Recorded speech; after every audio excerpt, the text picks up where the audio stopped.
Merry Christmas! Look at there we go. Oh, I look, I've even got bells. Look. I love it. Oh, so Merry Christmas. Yes. So Merry Christmas, everybody. Good morning, good morning, good morning. Whether you catch this now or later on, we just wanted to be here with you this morning to celebrate Christmas Day and to talk about some high performance habits to like really support the day, because we want to support the day, don't we, Natasha? Absolutely. Yeah. Because there's these days that are, can be challenging for some and are amazing for others, and we want to share the both sides of the coin. Natasha and I are certified high performance coaches. Natasha was the first. You were the first cohort, weren't you? Yeah, I was. In 2013. I know. Yeah. We're tracking towards double figures. It's crazy. I know. Yeah. And I'm 2014, so I'm the year straight after you. Exactly. So fantastic to have a fellow certified hyper coach who is also talented in other things. So, but really happy. So hello, everybody. Merry Christmas. I'm Nadine Benjamin. I'm a certified high performance coach. I'm also a accredited NLP mind coach, and that is neuro, the brain, linguistic, how we speak to the brain, and programming the paradigms or the limits that we set up in our minds that we can turn to limitless opportunities. And I love celebrating, I love connecting, and I love championing people. And this morning, Natasha and I want to celebrate, champion, and be here with you. That's what we want to do. It's all about you today, nothing to do with us. But we're going to give you a little bit of background about Natasha, because I think that's important, always to have background about the people that you're talking to. So Natasha Mogg-Addis is a founder and managing partner of the international coaching and consulting firm NM Consulting, established in 2012. Her roots lie in leading teams corporately in multi-million-pound organisations with a fashion, retailing and marketing focused. An accomplished transformation coach, she guides successful, high-performing senior executives, C-suite and entrepreneurial professionals to their next levels of role model and inspirational leadership. Natasha developed the Bringing Leadership to Life program, which is developed one-on-one or as a cohort of leaders collectively as an organisation's formal leadership development journey. She is an authority in unleashing human potential and raising the level of personal, team, and organisational performance for her clients around the world. She would love to hear how, which team she can serve and how to help them grow and better achieve and how to become more successful. She has loads of transformational services such as individual and group, certified high performance, personal branding and executive polish, and bringing leadership to life. She's amazing. So I'm so glad she's here with us this morning. Merry Christmas to you, John. So lovely to have you here. Thank you, John, for being here this morning. We're going to get right down to it this morning because we want to just get these questions in and find out what comes up, Natasha. Okay. If you've got any other questions out there, you want something answered, please put it in the chat. We're here for you. And if you're having a moment or, we're going to say that Natasha and I aren't psychiatrists or doctors, but, so if you need that, pick up the phone today to someone or get someone to help you to do that. Remember, there's Samaritans available all day for say if you feel that there's no one for you to talk to, please Samaritan's number. I'll make sure I put that in the chat afterwards. So tell me, Natasha, how would you define your version of high performance? I think I was thinking about this and how to make it simple actually for this morning's session, but I think my version started with me just becoming aware, and it was kind of a burning in my belly. It wasn't aware, it took some time, but the burning in my belly made me aware that I had more in me. And whether you call that potential, I think it's potential plus capability. I think we all have so much more in us.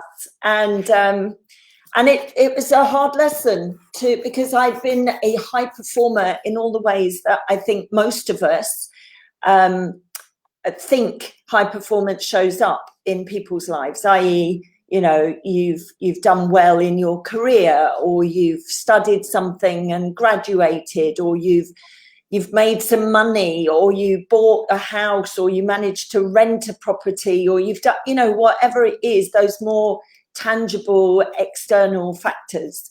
Or but you've done so much that you burn out. Yeah, exactly. And I think for me, it was a turning point when I actually admitted that there was more in me, and more to find, and more to work on, and more to show up as. So high performance for me, that was how it kind of began.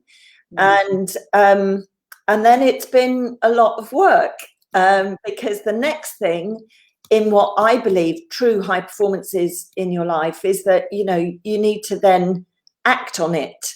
There's no point thinking, oh, there's more in me, and then saying, you know, let's see what comes out. You know, you've actually got to go digging, and you've got to go looking for it, and then you've got to do some work. And that's what high performance is for me, is kind of striving and doing the work, and knowing there's always more. Wherever you get to, there is more to come out, and more capability, more than you could ever imagine. That's that's high performance for me. I love that. I love that you defined high performance, but then you went on to say, and then it's getting it done. It's like getting on with it, like doing it, turning up every day, showing up in the action, showing up also in the feeling, like of how you want to feel within that to get that motivation. Merry Christmas, Nikki. Thank you for being with us this morning. Merry Christmas, Nikki. Lovely to see you. You know, and that consistency in the discipline of the work, and also what you've said as well is that, you know, and yes, it's not easy. It is sometimes, it's hard, and yes, sometimes it's a day at a time, and you only get one thing done. Sometimes you have a day and you get 10 things done, but it's as long as you've got this forward action going, this forward moment, you know. Morning, Marjorie. Happy Christmas.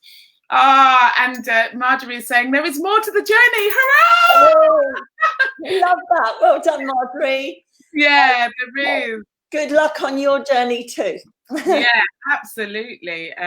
So then, in terms of that, what makes you a high performer, Natasha? Again, I think, you know, really distilling it down. It looks from a place of crystal clarity. You've got to get clear.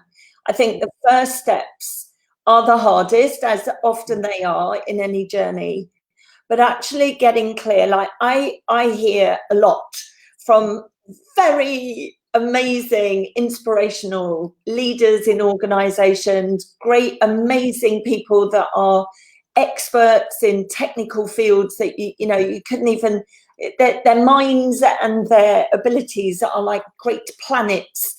And I often hear them say to the question, so what would great look like? I.e., what would you want it to be going forward?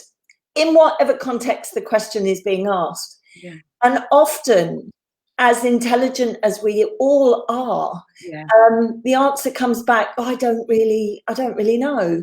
And then the next thing often comes out, something along the lines of, I haven't really given it much thought. Yes. Right? And it's just like, how long are we here?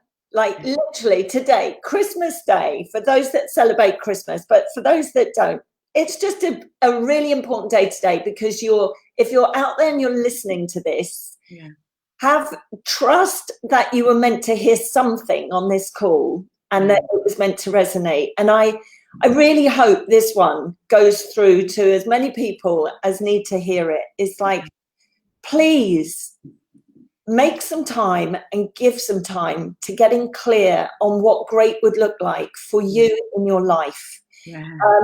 And get that clarity, get that at least started. You know, I don't know how many years I'm into my own work, probably my whole life, if I'm honest, but from where I knew I was on the path, It's been many years now, and I still need to work on what clarity looks like for me every single day. It's not something you do once and then just head down that path.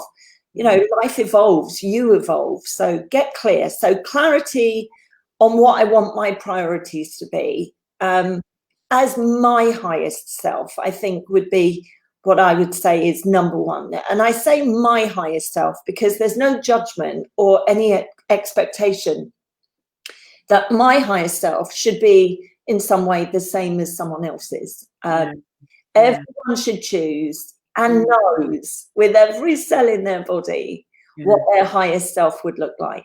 Absolutely. And, yeah. No. I just know. I'm not stopping you. I'm just like, keep going. I'm agreeing. Yeah, no, and then I think it's working on being more conscious about what you are, and it has to start with how you're thinking and feeling in your own body. Often people think about, you know, you'll read a self-help book and it says, go do this, this, and this, and then this happens. It's like, that's all good. And there are things that absolutely, you and I know we've discussed books that we've read, we've shared, you know, good reads and what have you. But ultimately, I think this all really switches on when you get really inward and you actually start noticing more about yourself, listening to yourself, like what's coming up or how do you feel about something, so that you can become much more consciously aware of sometimes a thought that actually isn't really serving you very well, you know, just hearing your own voice. Sometimes the criticism that we give ourselves, or the lack of encouragement, or the just putting down, you know, it's like, oh, don't be ridiculous, that's not for you, you know, oh, it's so good they're doing it, but, you know, I could never do that, you know, those kind of things that come up for us sometimes. And so conscious awareness, what are you thinking and what are you feeling? But I think in terms of that conscious awareness, I think the semantics and I do the words we use, the semantics, really, really important, because what as a person who's has a severe disability which is hidden because it's dyspraxia. Yeah, but it affects all of my executive functions. It makes me a great coach, by the way, because I just think differently. But when it comes down to words, I have to really be specific about what does that word mean to me.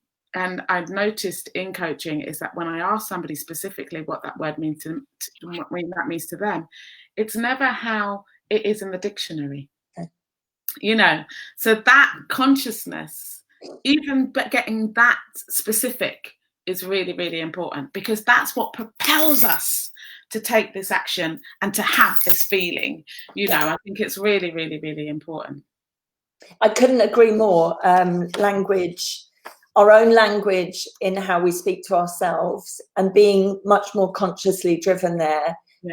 Just noticing it. Another thing that I often find, I know you will as well, Nadine, is, you know, when our clients talk to us, when our family talks to us, when anybody's talking to us, they are telling you exactly what they think and feel. It just isn't always in our language, in the way that we receive it. So again, just getting that consciousness and that more presence in yourself allows you to kind of slow down in your own head and actually listen with the outside pieces of the body, the information inward. So really listen out. We'll get on to tips later, but I think, you know, conscious listening, conscious awareness of ourselves is where it begins. And then, you know, I decide to show up fully against that, you know, highest self level that I've set for myself. I get consciously aware as to what I'm thinking and feeling, so that I can make choices in between to course correct. I love that. That's important. Let's slow that down just a little bit. Down just a little bit, this course correction, because as soon as you say that that you do stuff and you show up fully, people immediately, in my experience, immediately think that's like doing, being. And sometimes that, for some people, that is stop. That is, oh, I actually need to go to bed for an hour. Yes, I need to finish this report, or I do need to have time with the kids, but can my husband or my partner or my wife or somebody, can you take them for half an hour because I'm having, I need a moment. And this course correction, am I going the right way? Yes. It's really, can you just delve into that just a tiny bit more? Yeah, well, I think, course correction sits with adapting what you're doing. It's about remaining flexible to read consciously what's going on, not only in yourself. You're absolutely right. Sometimes we override what our body and our mind is telling us. And sometimes that's not good for us. The override is because often we think we should be doing something else. It's a feeling. Should is a feeling as well as a word. It's like, it's almost, we feel obligated in some way, but against what our own feelings and thinking is telling us.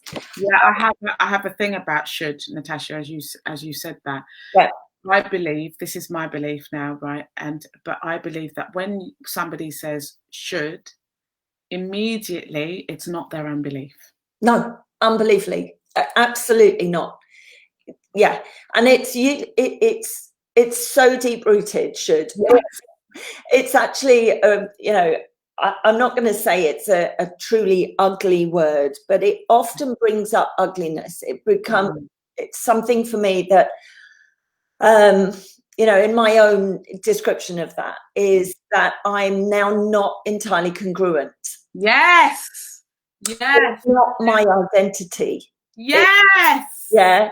It's all of those things. So it's such a small word, and it's so used so commonly in everyone's language. Oh, I should really eat less cake. Yeah, who says? Who says? Exactly. And in whose opinion? We have relinquished all control, all self-control when we talk about the shoulds. So I say this, it might land quite harshly, but I think that's how I feel about it for myself. And remember, I haven't just started today on this journey. So for me, should is something I've come to know as being an incongruency in who I am. It's taking me in a direction that isn't my choice. Lovely. So showing up in my priorities is about health. It's my number one priority. We sit talking with a backdrop of tier 4 lockdown and pandemic and viruses. But my view is that I have to take full responsibility for my own health and my immune system. And I make that my number one priority every day. So I do that by controlling in many ways, but consciously deciding what I'm thinking and what I'm eating. And I think those two things, because eating is consumption, and consumption is not just what you eat and your nutrition and your choices around how you best fuel this incredible being which we inhabit whilst we're here. Wow. It's just incredible that, like, when you just sit and think about the amazingness of inhabiting at a cellular level consciousness within our body, it's just like off the scale. So for me, I'm excited about fueling this body for longevity and for being able to do the work that I now do, which doesn't feel like work, by the way, but it is work because it gets things done, not just in my life, but in the life of many. So that relationships is another big priority for me, and stays completely kind of tuned in. my work, which I just said, but as a coach and consultant, it's a priority. It's like getting that message out there and having a ripple effect where others can be influenced. There's the theme for today, I guess. It's like where they can be influenced to take a path that maybe they wouldn't have got to the day they spoke to me. You know, it might take them longer to get there. That's it. And my own education. You know, I'm never done, however much I know. And you know, it's so brilliant. It's actually brilliant. I used to get stressed out about things like this. It's like, oh, I don't know about that, you know, and it would make you nervous and anxious. But I love the fact that the more I've lost my horns, look, the more I know, the more I realise how little I know. And I love that. I absolutely love that. And it actually makes me happy. I don't get anxious about it at all. So yeah, they are how, you know, what makes you what makes you a high performer. Yeah, that's I mean, that's such an in-depth way of looking at high performance, and I really appreciate you going to that depth. To give people a kind of an overall. But I just wanted to drill down before we go into influence and persuasion, the tiny bit, because you did go on quite a journey with your foods, didn't you? Massively, yes. Yeah. So briefly, I when I came out of corporate background, so I spent, you know, 20 plus years in corporate environments and running big teams and running around the world, doing amazing things. It was my dream job at that point. I ended up with, through divorce and having a huge job and lots of responsibility and performing at a very high level in that way we described earlier on the call.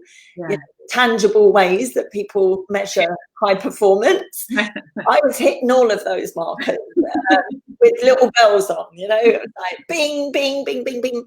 And then I hit the wall, the internal wall, which was a huge, you know, executive burnout. I then developed shingles. I went into a forced early menopause. I mean, I should have written a book at the time, but if I hadn't been so exhausted and just trying to deal with the changes in my body and my, you know, just my life actually. And I look back, I think, you know, I know I've shared this with you before, but I really didn't know personally what, you know, depression really feels and looks like. But looking back on that period with hindsight, for sure, I was suffering some level of depression. It was awful. I didn't recognize who I was, who I'd become. I had no energy. I turned into a part insomniac. I was just tired all the time, and my body was changing, and I couldn't digest food in the way that I had before. Like things that I was convinced were a healthy diet became things that I actually, you know, couldn't process in the same way. So I went on a journey to, number one, just get better. And secondly, after I started to get a bit better, was to really heal my body. And so I think, and in terms of healing your body, was that journey to kind of come away from processed foods and stuff like that and become more green and all the rest of it? Was that your journey? Yes. So it started with the insomnia piece really being the trigger, and I decided to try not drinking tea and coffee for one day. Yeah. And I used to drink lattes. So if I had 3, 4, 5 coffees a day, I was actually consuming quite a lot of dairy because I was drinking cow's milk. Yeah. So I did it for a day and it wasn't so bad. So I did it for another day. And by the time I got to the third day, I got a humongous headache, which was obviously my body detoxing from the caffeine and whatever other chemicals, are included in coffees and teas that we unwittingly consume. But at the same time, I decided, as I was drinking so much milk, that I would kind of just give up dairy as well. So for those 3 days, I didn't have any cheese. I didn't really drink milk other than in coffee. But I did that. And then I had this humongous headache for 3 days. And I did try taking the odd paracetamol here and there, but it wasn't touching it because it's got nothing to do with the headache. It's a detox. But I remember waking up, it was actually a Monday. So I had this all over the weekend, and I woke up on the Monday and I'd got used to sort of sleeping. And when I was waking, I'd sort of open one eye to see if I still had the pain in my head. And it had gone, and I was like, oh my God, this is so good. But then I thought, that's it. I can't have tea and coffee because I'm not going through that ever again. Weaning myself off. So it started there. And as we sit today, it's probably been about 8 years now. I've been gluten-free. I took that out. I did I'm going to say cold turkey. It's a good phrase for today, but I went cold turkey. I took out gluten. I took out meat. I took out fish at that point as well. I took out everything, went pretty much full plant-based, and reduced things like alcohol greatly. And it's so interesting when you go on this journey, if you go on this journey, your whole psyche around food and what you want and what you desire starts to change. It's almost like the plant-based cellular alignment that we have in our bodies with plant-based food starts to just reset everything. And in my personal experience and opinion, it reset to a much healthier level of bodily function. Like my organs all started to work better. Taking out gluten actually got me sleeping. It wasn't the caffeine. The caffeine, I'm sure, had an impact. But it was only, I guess, probably around 30 days. I did it for 90 days just to trial it, but I never stopped because I actually felt so much better. But the sleep really improved and the digestion completely improved. And here's the thing, there are some fruit, well, more so vegetables, there are some things that are obviously plant-based that just don't agree with me in the same way. I've become so aware of those things that I actually find very difficult to digest. Green peppers is one of them. Gosh, there aren't loads, but there are a few. Okra, is it okra? Can't eat those, so it's not, you can just eat everything. You've still got to have that conscious awareness of, what your body loves and what it doesn't love quite so much. I love that. Thank you. Because it's, there's going to be many people going into the new year and thinking, what can I do with food? And they're going to have a mindset of wanting to stop things and not do things. But it's really nice just to hear a snippet of your journey of how you've gone through. So let's get to influence and persuasion. Before we do, let's just go into the chat. Marjorie was saying, what an interesting concept that difficult relations are speaking in a different language with the same words that mean something to them and have to be worked on and interpreted by me. Hugh Clifford is just saying, have a lovely Christmas, ladies. And Marjorie is saying, have to go, but catch you later. Thank you, Marjorie. Thank you. Lovely to see you both. So when we talk about influence persuasion in a high performance perspective, I would love to know, what do you mean by influence and persuasion then? This one's easy because this is one of the things that I probably channel from my highest self, which is why I thought influence for today was such a great theme, because I think everybody listening to this would agree that you would want to be the highest level influencer in your life in a good way, and for me, it's about positive influence.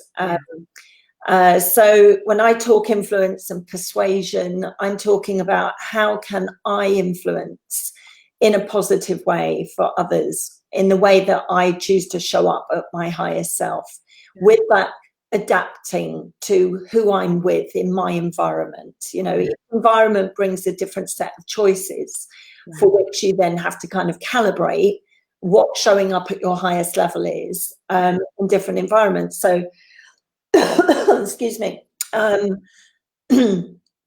if I'm with high level executives, what that looks like is different to if I'm meeting young people, in a very different environment.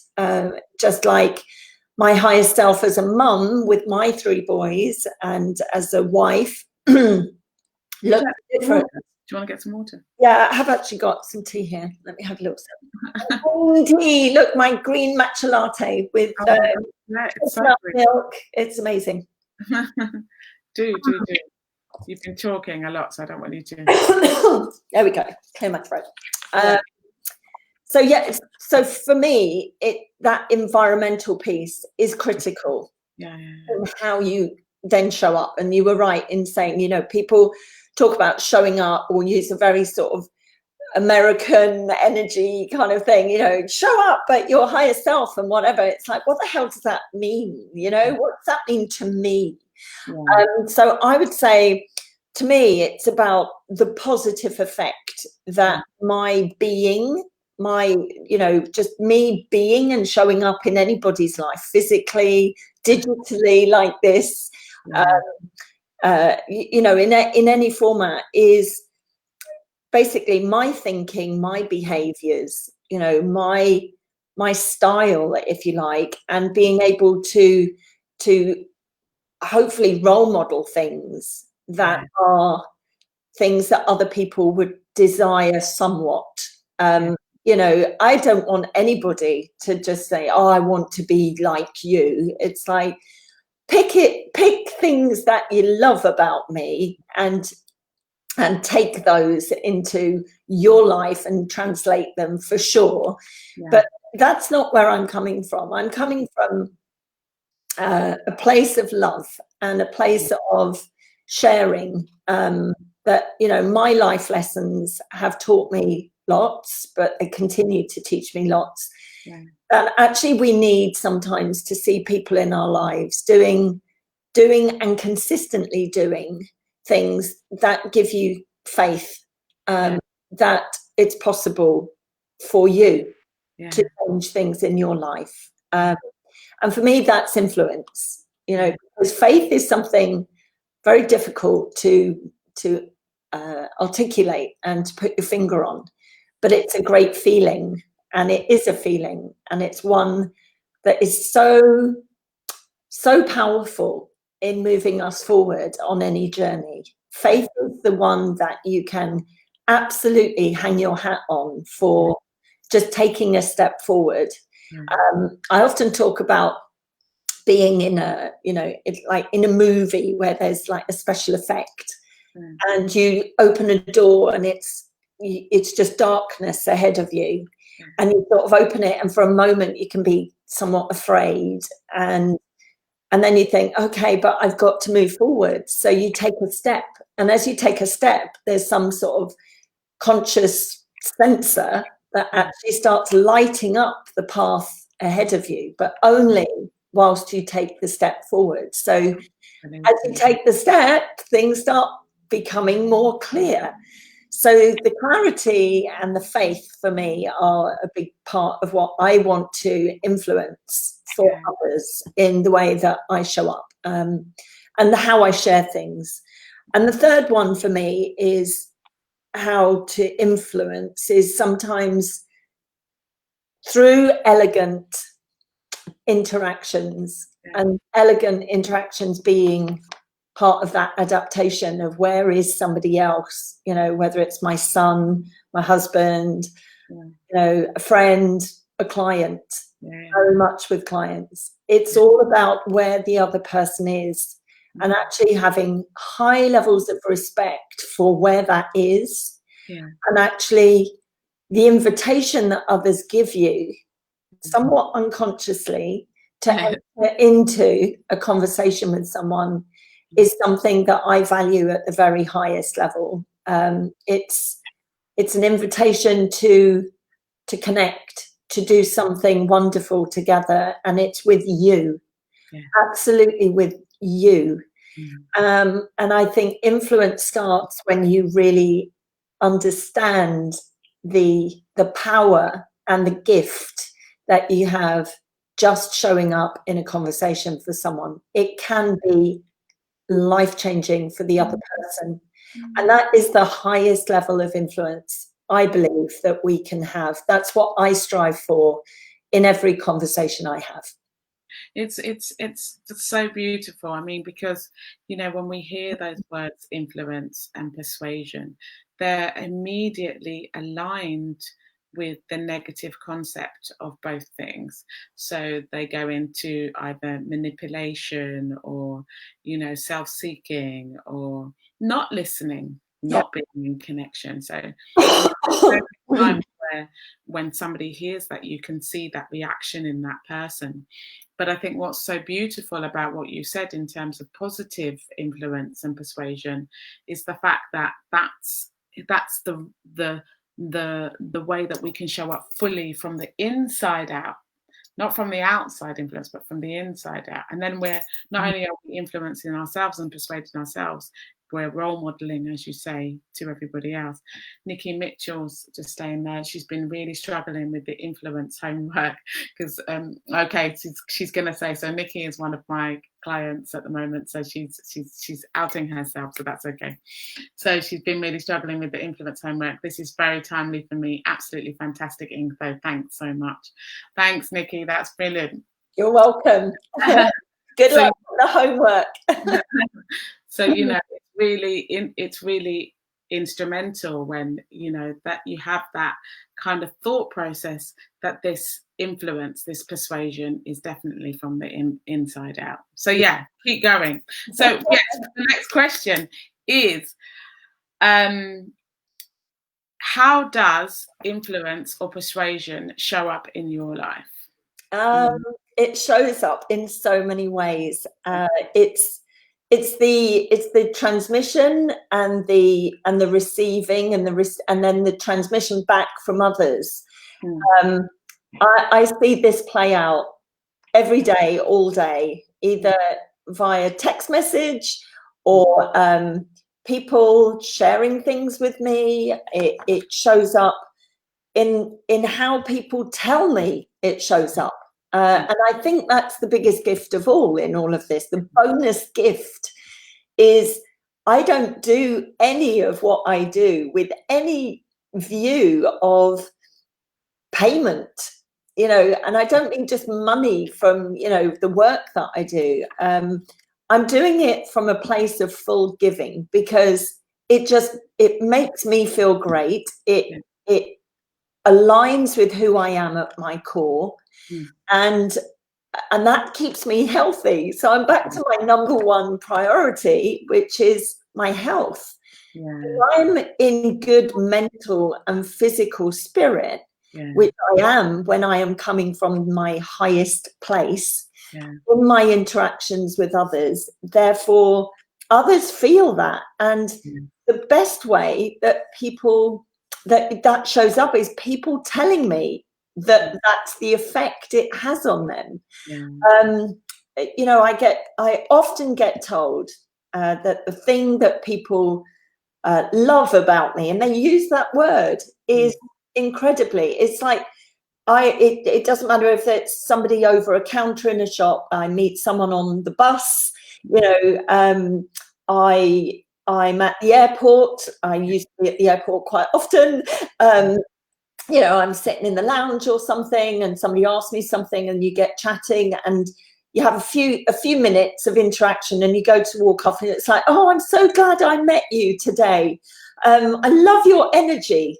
That's what comes out. It's like, I just love your energy. And you get on a call with someone. It's like, oh, I've been so looking forward to our session. You know, I love the energy that you bring. And I love it. And the word love and energy both turn up on a massive level of how people describe me. Now, I know that when they love that energy, they are being called or attracted to a transmission that I'm making, and that is influence. It's influence. It's an invitation to come in and experience something that they're not generally experiencing anywhere else in their life. Quite often with no other person that they know. I'm the person who is showing up in that way, and they love it. It's like drug of choice. Drug of choice. So influence shows up in that way. And I guess if I gave you a couple of examples, I mean, you know, well, one big example, I have 3 boys, as you know, and the twins are both working for my business. They have grown up in an environment of, you know, being great at sport and academically, won scholarships and all sorts of things. Ultimately, they've come out of university. Miles has been working with me for the last year and a half now. And Clark finished university in theory. Well, he's still got some exams to take. God knows when they'll happen, but he's graduated this year. And he's joined me as well. So they're both working kind of back office. But you and I know that Clark this year has became a CHPC. Massively been influenced by his coaching mother, because he has taken his accreditation this year for CHPC coaching. So at just 24, because I think his birthday was a couple of days before the course began, he has stepped into the realm of actually wanting to coach.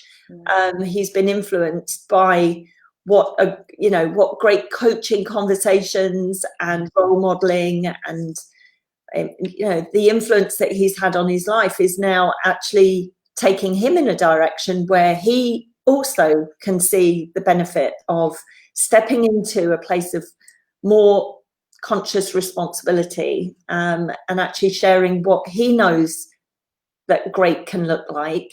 And he particularly wants to work with sort of younger people. He really feels a vibration with younger people, having come back from university and seeing young people really struggling actually quite a lot in how they're going to how they even bring their identity to the world. And, you know, it's hard. It's really hard. And it's doubly hard now with restrictions and a whole year almost on hold for so many young people.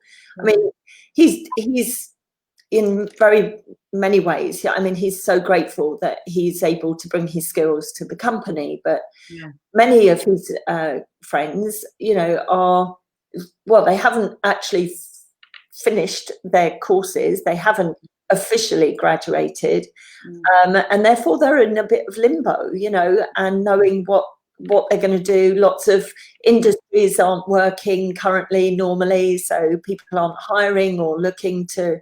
So if you want to go into industries hard hit by the pandemic, they're kind of like, I need to now rethink everything because I can't get a job in those companies. They're not actually operational. So influence. I think that's amazing though, that you've been able to not make it influence your whole family as well. Because high performance, you know, coaching and high performance way is a way of life. It's not, you know, many people think they go through the program and, you know, but it is actually how we live.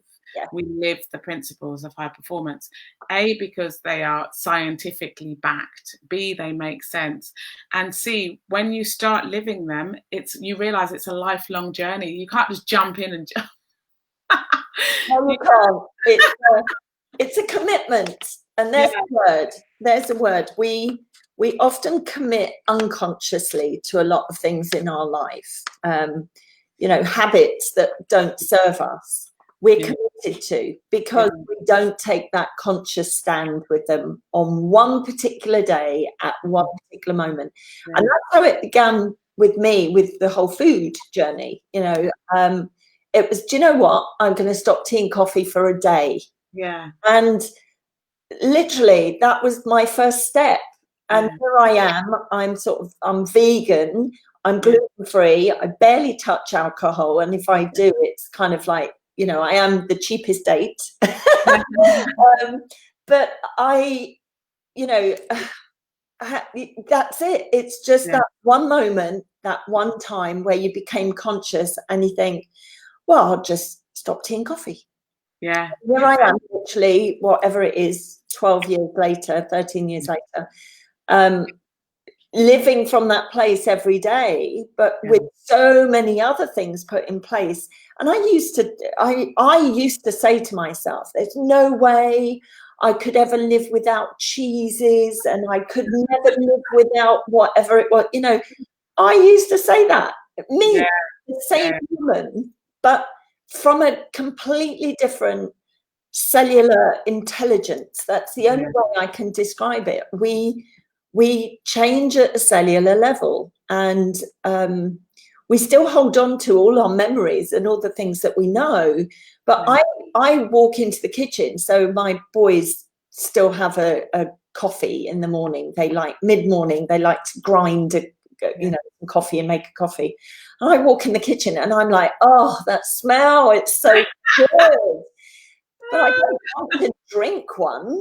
I mean, that's the difference. You can split out what you love about it, but I don't need to consume it in that way of drinking a coffee. So, it's... No, I get it. I mean, you talk about that, you know, I made one decision. I'm 20 years sober, so I haven't had alcohol for 20 years. But I also stopped drinking coffee and tea as well because they were trigger points to me also smoking. So I don't smoke anymore. I used to smoke. I used to be called Fag Ash Lil and smoke 40 cigarettes a day. So I can't even believe that was me anymore. You know, I really don't believe that was me anymore. But you know, I stopped drinking 20 years ago, but I stopped smoking 10 years ago. Brilliant. And I always say stopped, because lots of people say this thing of giving up. No. But when you say that you've given up something, then your body or your mind immediately feels this loss of, oh, what am I missing out on? What am I missing out on? This is like, but when I say stopped, I made a decision. I burnt the lifeboat and I just said, no, that's it. This is what I'm doing. And it's like 24 hours. And sometimes it's half a day, and sometimes it's a moment, and sometimes it's a minute. But, you know, it's a conscious choice now that I walk into every day to kind of, and with the high performance tools, with my NLP tools, with being a coach for over 15 years, that treasure chest, you know, has really backed up this alignment, you know, of persuasion to myself and influence of myself, you know, which then turns out into role modeling and the influence and the persuasion of others. So I really, you're just so spot on, Natasha. I really love, that's why I've just let you go. It's so wonderful to hear somebody that's completely in alignment, you know, and I love that. But let's get to the tips. Otherwise, we'll just Okay, so my first tip today is in how you, if you're listening to this today, I'd like you to think about who can you be a great friend to today and going into the new year.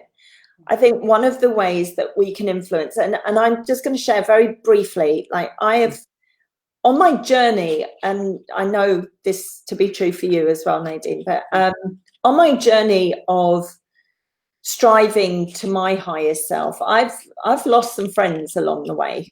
And I put that down to really massively that, you know, you just start that cellular change and you actually start to put out a different frequency. You know, your code in the world has just kind of evolved. It's a new update somehow. And I've lost some friends along the way, and I wish them well, and I still love them for all the time we shared together, but they just weren't going to resonate on the same frequency anymore. And I think often it's not the problem that you find, it's actually that other people will find that your newer frequency really doesn't sit well for them. And I think it's really important to put that out there, because this work on how you raise your level of influence in the world, your positive influence, can come with some casualties along the way. But that should never stop the movement forward, because there are new people. There are how many billions on the planet? Are we at 8? Are we at 9? Where are we tracking? I don't know. But listen, there are a lot of people on the planet. And when you chose to come here, there are a core of people that will work through your life. And then there are literally billions of others that are waiting for you to raise your frequency, because it's the highest level of influence. So I want you thinking, not who can be a good friend to you, but who do you know, whether it's a spouse, a relative, a friend, a current friend, a colleague, a neighbor, someone that you meet regularly but don't know much about them. How can you show up as the friend you would wish to have Absolutely. to others?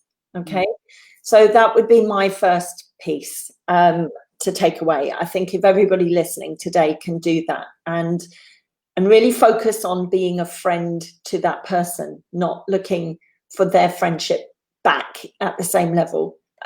What can you do for them? How can you support them? How can you encourage them?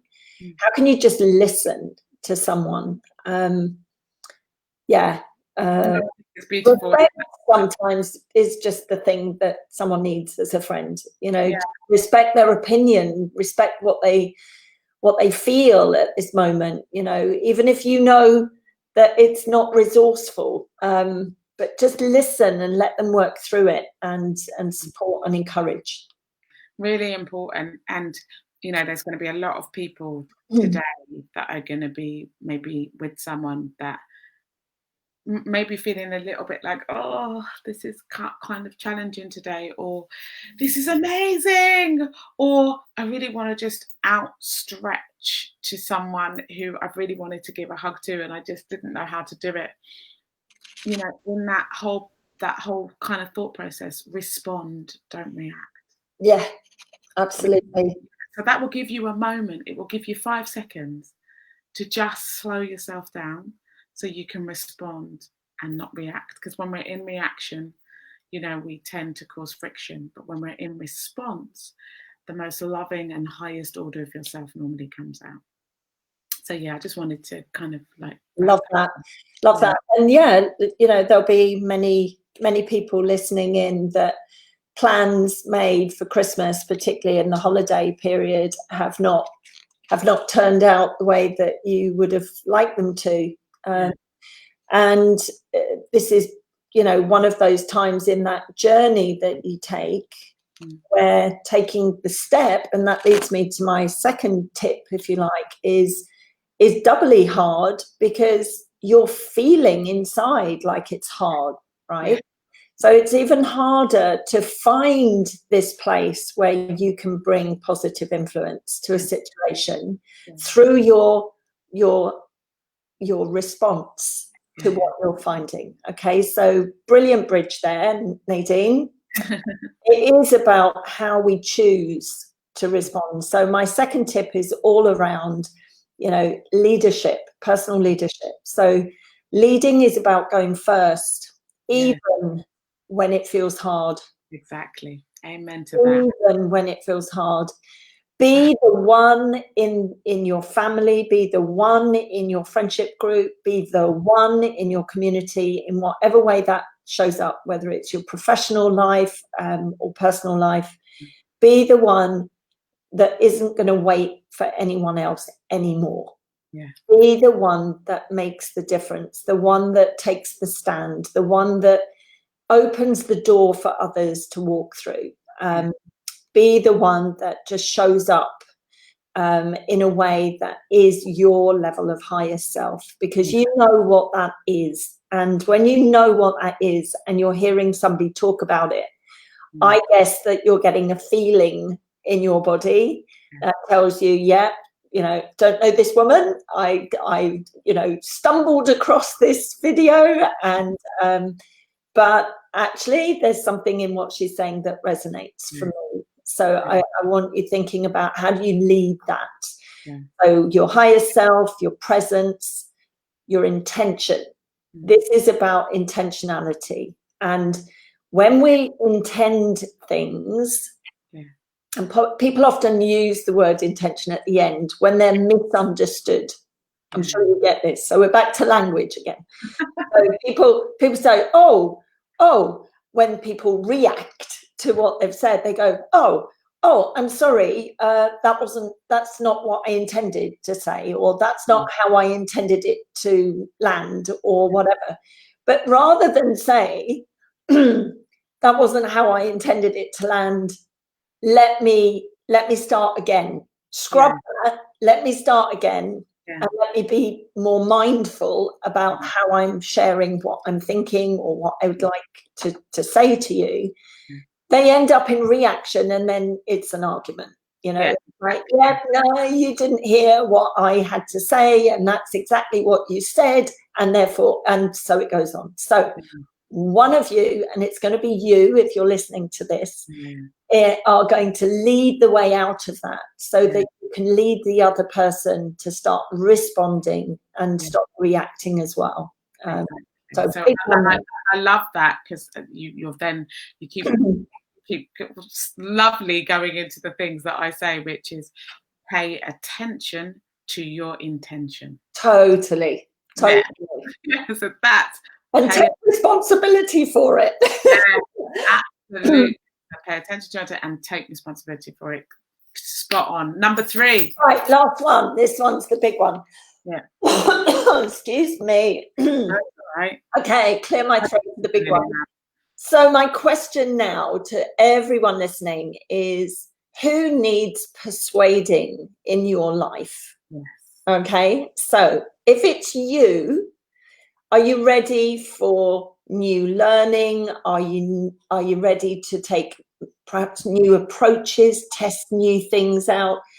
Are you ready to set some new habits and behaviors in your life that align to your highest self? And if there's someone else, I'm sure there is, in your life, what do they need to hear? What will serve them well that you can show up with for them? How can you facilitate the change for others and help them maybe see a new perspective, another or a better way, without judgment, just support and encouragement? And how can you influence that? By sharing your own story of where something has worked out so differently when you've just taken the step to do something new and perhaps a little courageous. But how could you do that for someone else as well? How can you help them? So who needs persuading in your life? Is it you? For sure. But is there someone else as well? Oh, that's a lovely place to actually stop, actually, because you're leaving people with a thought of something that they can action. And Natasha, the fact that you've actually, spent time with us on Christmas Day to have this, to spread this message of high performance, to spread this message of influence and persuasion. You are an influencer. You are a persuader. You are somebody who's a great modeler, especially within the high performance community. You started when you were the first one to get one of the first ones to get certified, and it's just so lovely to see the way that you lead the community and you keep this community alive, and that you're always walking the talk, and that you're reaching out to so many different people on so many multi levels all the time, and that you're reaching and that the high performance is just like bubbling from out of your home into £1,000,000 businesses all over the world. It's just a sign of the thing that you're talking about today, which is influence and persuasion in positivity. Yes. And because it's in positivity, you're everywhere. Because everybody wants to bit of that positivity. Everybody wants a bit of that light, and you are a light. You're a Christmas light today. Oh. You're a Christmas angel today. You're an influencer Christmas angel and a Christmas reindeer. We've got you there. We've loved you today. Thank you so much. I'm sending you so many blessings. Everybody, Merry Christmas from Natasha. Merry Christmas. Whatever you do today, remember, stay in connection, stay in the love, stay in your heart. You know, if you find that you're too much in your head, come back down to your heart. Let your heart speak today. We love you so much. Take care now. Bye-bye.